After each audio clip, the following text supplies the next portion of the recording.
Ош ТВ телеканалы мэриянын балансына толугу менен өттү. Документ иштери аягына чыгып, мекеме техникалары жери менен муниципалдык менчик башкармалыгына алынды. Эми каналдан кеткен материалдар көзөмөлгө алынат жана отчет тапшырып туруу милдеттендирилет. Бирок мекеменин техникалык базаларын чыңдоого шаардык казынадан каражат бөлүнүшү мүмкүндүгү белгиленет. Жоопкерчилиги чектелген коом Ош ТВ каналы болуп, муниципалдык менчик башкармалыгынын бир бөлүмү катары болуп калды да.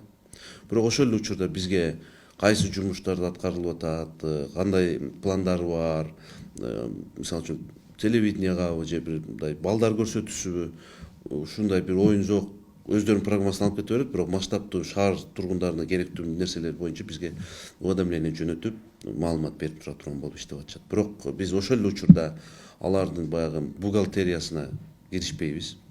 Өздөрүнчө как осок катары иш алып бара берет. Анан 1-январда сиз айтып өткөн толугу менен иш күндөрү башталгандан булар документ алуу бизге өтөт.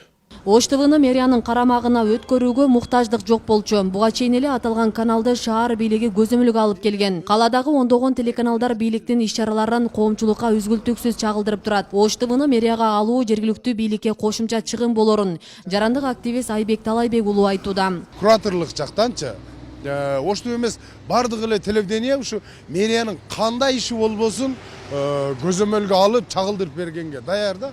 Бүгүнкү күндө жок эле дегенде бир 20-30 миллиондон тегерегенде жылына Ош шаардык бюджеттен Ош ТВны каржылоого кетет. Ушунун кереги бар беле. Ушунун ордуна жок дегенде бир мектепти капиталдык ремонттон өткөзүү, бир кичинекей садиктерди курууга мисалга Оштун жан жак элиндеги мисалга шаарга караштуу же болбосо кичинекей жерге суу тартуу, газ тартуу, свет тартуу ошокшогон ишке жумшаса жакшы болмок да, жылына Ош ТВга жумшагандан көрө. Ош шаарынын мэри Бакытбек Жетигенов да Ош ТВны мэрияга алууну колдобойт. Маселе ал кызматка келгенге чейин чечилип калгандыгын айтып, каналдын ишмердүүлүгүнө, саясатына аралашпай тургандыгын убадалады. Эми бизге керегилер да жок болчу дедим. Кийин акча сурайсыңар. Анан эгерде өзүңөрдү өзүң каржылап келип турсаңар, жетиштүү экенсиңер, ошол жакта иштей берсеңер болмок дейт. Эми биз буга чейин өтүп калдык. Эми өтсөңөр өтө бер, эми акча сурабай иштей бергиле дедим. Мурункудай эле өзүңөрдү каржылап, биз эч саясатыңа аралашпайбыз. Главное туура маалымат элге жеткизип турла болду, ошо деп айткам. Буга чейин Ош ТВнын жааматы мэриянын карамагына өтүүсүнө каршы чыгышкан болчу. Муну менен каржылык тобокелдиктер пайда болуп, чыгармачылык эркиндик чектелип калат дешкен. Ага карабай телеканал шаар бийлигине алынды. Учурда мекеме техникаларын жаңылоого жергиликтүү бийликтен акча сурап жатат. Ошо телеканалды ошондой кармап туруштун суммасы 16-17 миллионго чамалап атат. Эң минимум 15 миллион тегереги.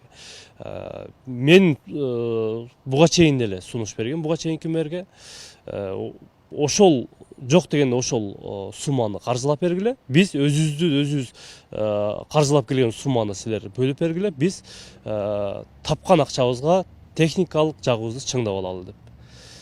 Сунушубузду азыркы жаңы келген мэр кандай кабыл алат? Эми вакыттан көз каранды. Эске салсак, 2022 жылдын башында Ош шаарда кеңештин сессиясында көпчүлүк депутаттар Ош ТВ телеканалын мэриянын балансына өткөрүүнү жакташкан болчу. Асия Сыдыкова, Илимбек Турсунбай уулу, Регион телеканалы, Ош шаары.